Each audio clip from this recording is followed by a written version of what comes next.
On July 1st, Virginia became one of the 18 states to legalize marijuana. Charlottesville has been impacted by this decision in many ways, one being the new dispensary on the downtown mall. We spoke with Kenny Townsend, a bud tender working in this new dispensary called SCUMA. He described how the perception of marijuana has changed with this new law in place and how it benefits the business as a whole.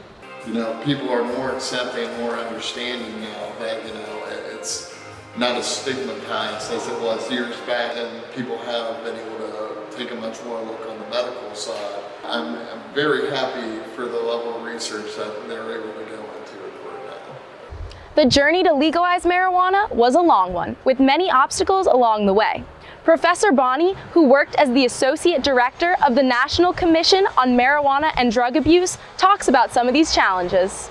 There were a lot of myths about marijuana in terms of how dangerous it was, that it caused crime, that it caused you to become a heroin addict, and so on, that we just said these are all mythical, these things are not so.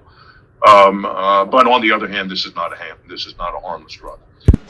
With these myths and a heroin epidemic erupting in New York and several other cities during the 1940s, laws surrounding heroin and other drugs, including marijuana, became increasingly strict. The heroin epidemic that had occurred in New York and some other cities, and as we know, what happens when you kind of have something that, starts alarming people, the penalties get increased, and that's what happened, is that the penalties for all narcotics, quote unquote, which included marijuana. With the recent legalization, these myths are slowly being dismantled.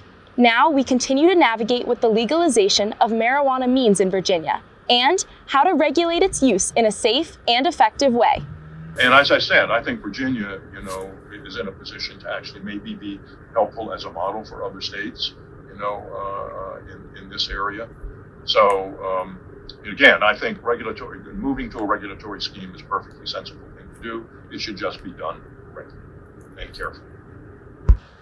I'm Elisa Maiolo, WUVA.